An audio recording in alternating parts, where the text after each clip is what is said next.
Welcome to the Amplifying Leadership Podcast. I am your host, Tara Lehman, a partner, coach, and consultant at Twin Life Coaching and Business Services, of which Amplifying Leadership is a division. This podcast is a place dedicated to amplifying your leadership through our great guest stories, tips, information, and more. To learn more about our leadership division, please visit us anytime at amplifyingleadership.ca. Today, I am welcoming Erin Mills, Theory Salons owner and visionary entrepreneur. Welcome to Amplifying Leadership. Oh, thank you so much for having me. I really appreciate it. So we have a great topic of workplace culture to talk about today. But before we do that, let's let our audience know a little bit more about you. Absolutely. Well, I am in Orlando, Florida. I own salons here and have been in the business for 16 years. And I started out as someone who was a single mom at a very young age and had to really dig myself out of poverty. And to do that, I think you have to go through a little bit of like survival mode and have a lot of grit and resilience. And I think everything that I've built, and whether it's done well or have to switch or pivot, has been built on my ability to get through hard times. Yes, and a lot of places are going through them, and people too, right? So Mhm. taking control of our own leadership, even, right? And so now you have Yeah. several locations. So tell us a little bit about workplace culture. Why is it so important to you? Well, I think that culture is the most important thing and one of the hardest things to keep intact because Agreed. sometimes as the leader and the visionary, you may be able to communicate something one way or see something that is really important to you, and it might come across completely different to someone else. And what I have found this year in particular, with so many people struggling, is that I have to be in my business so much more to make sure that the culture is good. And, I've had a really big season of having to choose between letting something go, like letting hard things go and letting people that aren't fitting stay, and choosing to focus really on keeping our culture the way that it needs to be. And Mhm. it's a hard thing to do when you care about people.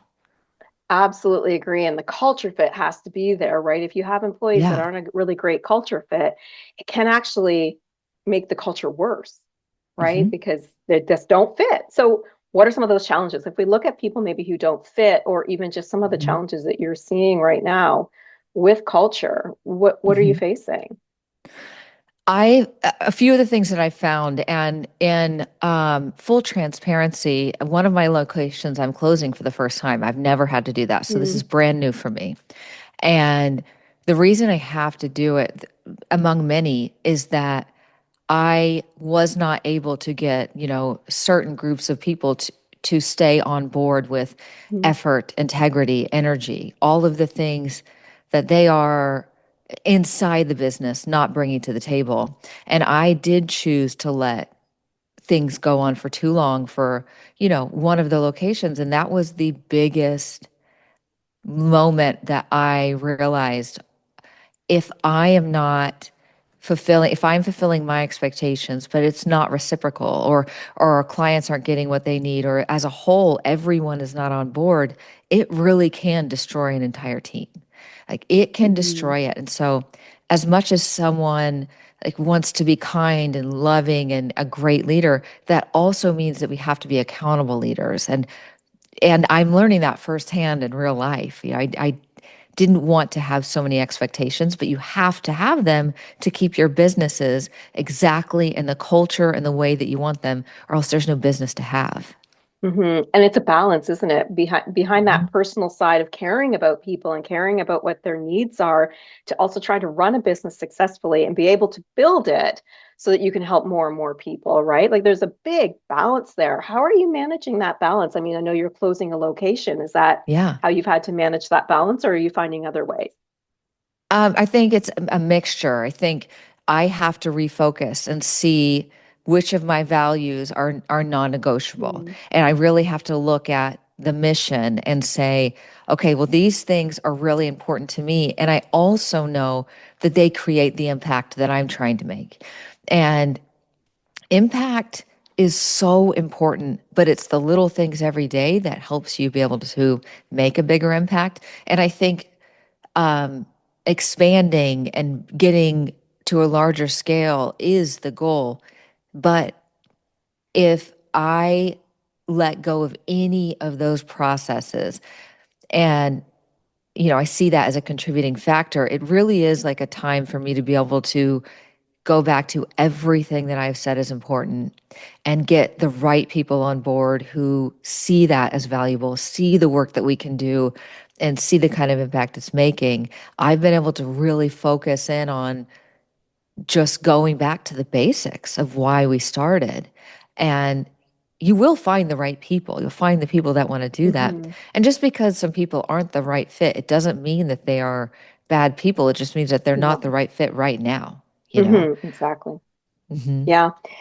So I want to come back to the whole idea of the values, the vision, the mission Yeah. piece, because it sounds like you know a lot yourself, like many companies where the culture or something doesn't fit, we have to go back to the basics. And that might mean laying people Yeah. off or closing or redesigning how we market, whatever that is.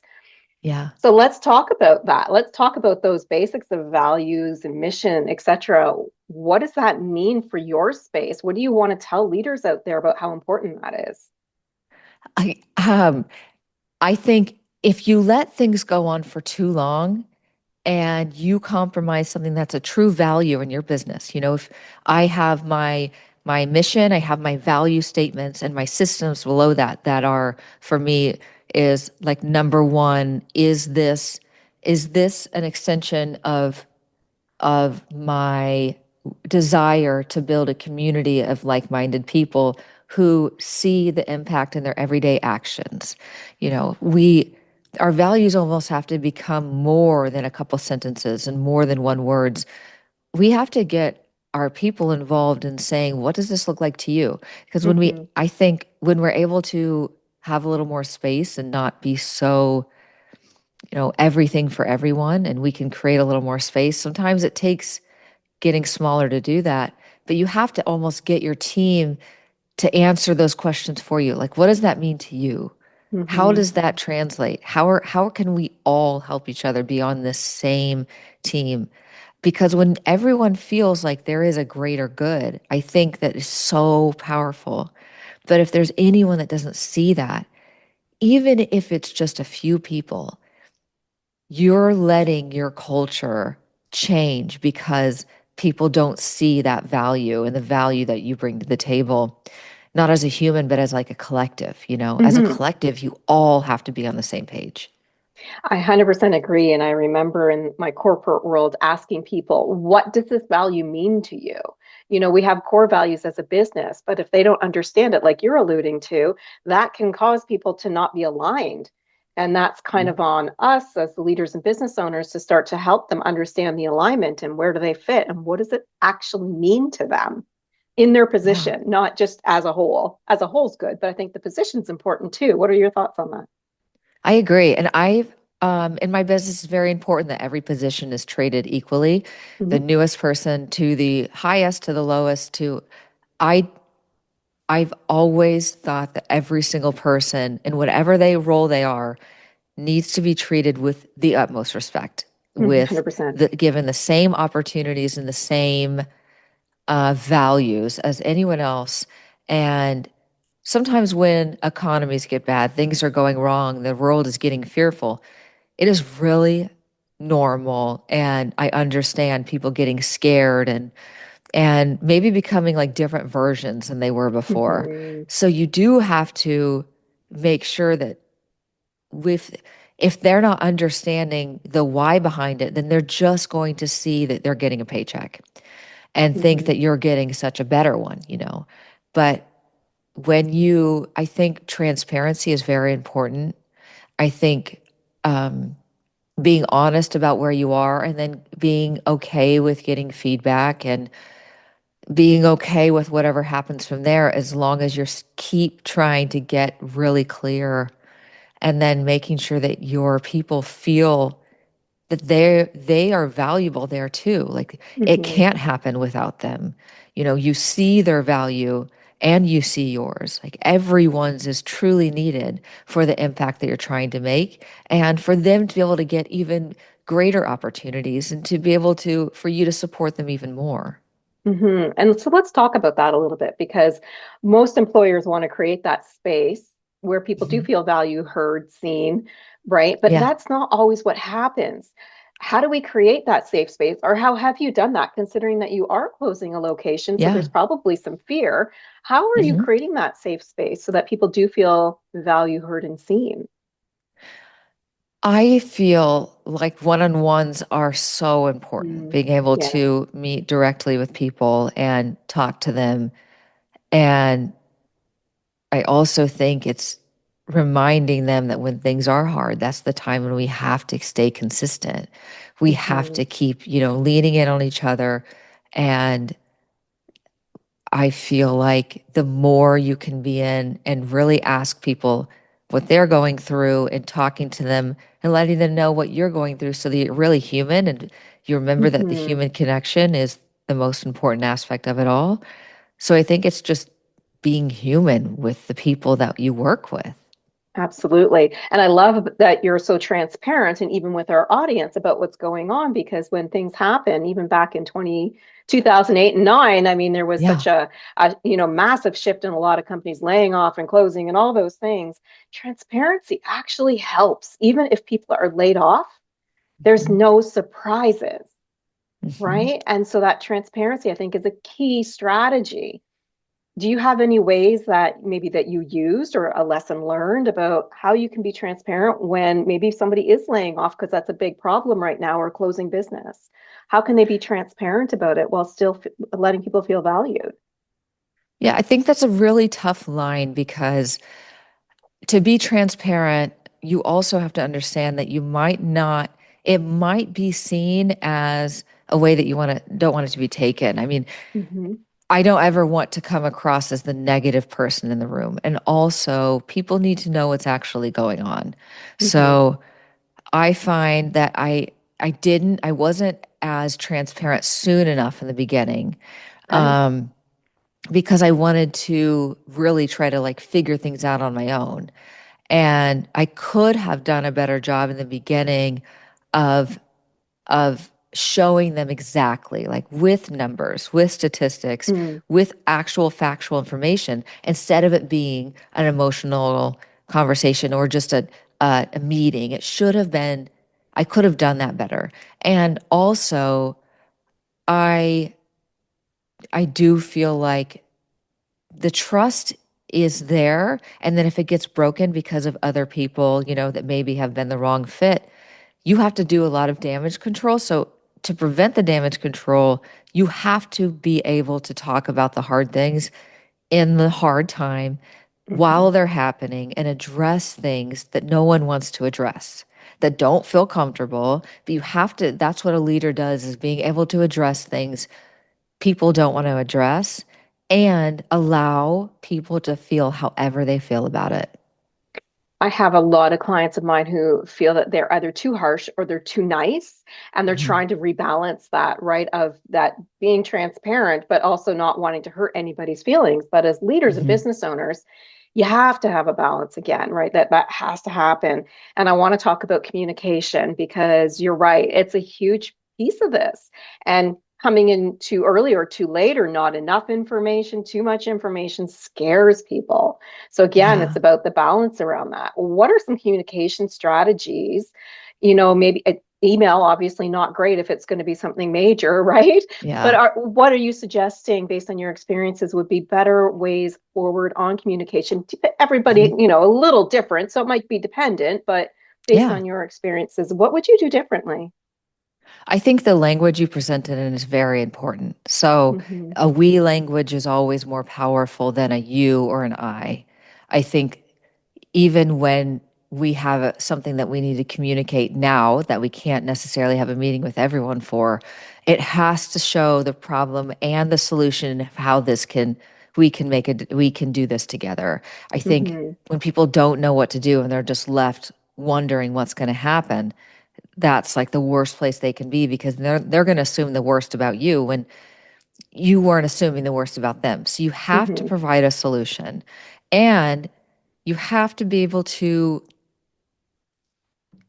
talk about things in a way that is not fearful of what is going to happen. Like you have Hmm. to be very clear on why you're even having this conversation and what's important to you, and not having this conversation wondering what this person is going to react to, or that person. We can't be so fearful that we become just a different version of ourselves because we're worrying about everyone else. Because if we do that, then we're not pleasing anyone. We're Hmm. actually not making anyone happy, and we're going against what's important to us. So it kind of makes it a lose-lose situation. So we Hmm. have to be clear on who we are, what is necessary for our growth and the team's growth, and provide a solution. So when we have all these things going on, obviously conflict can start to happen, right? People's Hmm. fears take over and it does cause some of that conflict. I mean, Hmm. communication definitely a big driver and being, taking care of that effectively. But how can that, maybe you've experienced this, I don't know, but how does that actually make a workplace culture start to fall apart? And how do we rebuild Yeah. it? Uh, yeah. I think that sometimes there are situations that you're just not going to be able to control. Hmm. And you can show that your team, that you still have their back and that you're still resilient by what you do afterwards, by how you Love show that. up for them, and by how, even in the hardest moments, you're still there for them. So, although you may not be able to control the fear and conversations happening outside of you, you can always control how you show up. Hmm. And the kind of person that you keep being, that builds trust. I love that. That is a great way of just summarizing up our communications piece of it. I mean, obviously, communication is all of it, right? But Mhm. I want to kind of shift to now who else can be affected. So we know Mhm. we're affected, our employees get affected by anything that might be going on, good or bad. How does our culture actually affect our customers or clients? Whether that Mhm. be, let's say we have a bad culture or a good culture, I'll let you, maybe speak to both of those. How does Mhm. it affect the end users, those customers, those clients? Yeah, I mean, when anyone has decided mentally that they are done in your business, the clients are going to be the there's no way around it. They are going to be affected. Hmm. And that is why I think you can't ignore red flags for too long, because even if you want to give the most grace in the world, it will affect your clients, which in turn affects your entire business. Hmm. So I think addressing things quicker makes such a better end result for your clients, which are the reason for everything. Hmm. We're serving the people who choose to pay for services with us. So if we can address things a little quicker, it's either going to make it better or bring Hmm. about what was already going to happen. Instead of just waiting for something to happen and hoping for change, we have to address things so that our clients aren't feeling the repercussions of us being fearful. So if Hmm. it does happen and they are affected, I think making sure that they have, the next time they have any experience with you, it is immediately acknowledged that that we want it to be different for them again, that we value every single time that they choose us. And we have to bring the value even higher. We have to show them that they mean something to us and that they are not just a dollar sign in any way, and that we truly appreciate that they trust us. And I love that because it's all about bringing that public relations back. And, things happen. We're all human, Hmm. customers, clients. We've all been there too, where we've been on the other end of it and it hasn't been a great Yeah. experience. But when you have that company that then says, next time, we're going to treat you better. We've got this, or we own that, right? Owning those mistakes, owning those things that happen really does help us with quote unquote damage control, doesn't it? With our clients, our customers, our end users. And that can rebuild our culture in some ways. What do you Yeah, think? I agree. And I have always believed that the more that you give and the more that you serve, and it doesn't mean serving in a savior way or in a Mhm. in an over serving way, but the more you truly give, it will return. And it may not return right now, but it will, especially if you continue to stand in your integrity. And that doesn't mean you're going to make everyone happy, but people see that long term. I've seen Mhm. it years and years go by where clients have wanted to come to us and they haven't been able to, and they finally have. Or people that have wanted to work for me and just didn't feel like they were good enough. And they realized, oh, Mm. wait, I can work for them, you know? So it does come back to you when you build a reputation of trust. It really does. And when those employees do leave, when you have a good workplace culture, that comes back to you in ways like you're seeing where people want to work for you because Mhm. they're hearing good things. Maybe I'm leaving because you know what? I'm moving, I'm retiring, whatever. We can now have the the idea of a good feedback out there in a different way, not just for customers and clients, but for upcoming employees, because Yeah. now our reputation as an employer is even better. Mhm. Any Yeah. thoughts on that? Yeah, I agree. And I do think people can be very fearful. I see that too, like worrying that their reputation is going to go down if they stick with their standards. And that is a real concern. However, if if you don't have any standards, then you don't actually have a business. So Mhm. there's a difference in upholding your standards and being unfair. And I think it is very fair to keep a standard because you know that your business is set apart with those standards, and you know that your clients get better service when you have high standards. Mhm. And it starts with us as leaders, and it also it starts with being accountable with everyone that we choose to let stay with us. Absolutely. And I love something that you said, which is it sets us apart. When we have Mhm. great cultures and customers are happy, employees are happy, and we have like great feedback and people leave us and they talk about us. I mean, that means that you have an amazing culture and people want to buy from people they know, like, and trust. And when we have Mhm. great cultures, we have clients who like us, who trust us, who come back over and over, and employees who talk wonderfully about us, right? Mhm. Yeah, you're so right. Yeah, excellent. Good. So let me ask you this. If we're creating a culture or we're coming out of a not so great culture, how can this actually help our employees be more efficient and effective in what they're doing? I think they can see when you're struggling and trying really Mm, hard. And I think when they see the person that they work for is really, truly giving everything they have and putting their money where their mouth is, doing what they say they're going to do, and showing up consistently over and over, even when the hardest things happen. I think that does inspire people to try harder. I mean, to me, it's very similar to parenting in that people are going to listen to what you do and not what you say. mhm. And if they're not seeing us in action, then it's hard to be inspired by their words. Excellent. I love how you say that. That's well stated, really well stated. So let me ask you this, in order to sum up our conversation today, is there something that if a company is struggling with culture that you want to give to them as a key takeaway? Yeah, I think if you're struggling and you already know what to do, the longer you wait, it's not going to get any better. And a lot of times it does end up hurting you.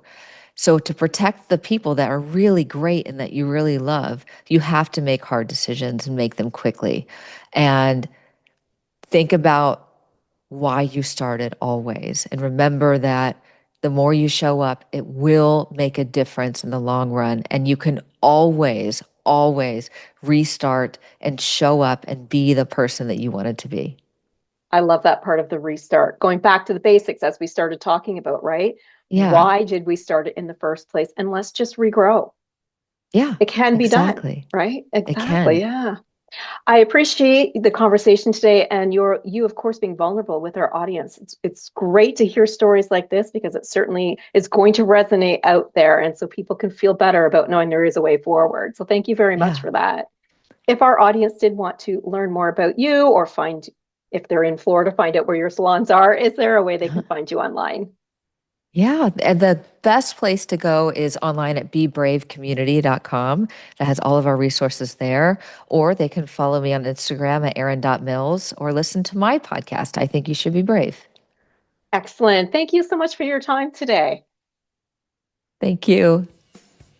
Thank you, of course, to our audience. We do hope you gained some valuable insights or tips around workplace culture from today's conversation with Erin. If you enjoyed this episode, be sure to leave us a great rating. This helps us and our guests like Erin reach even more leaders with these helpful pieces of information, tips, and advice.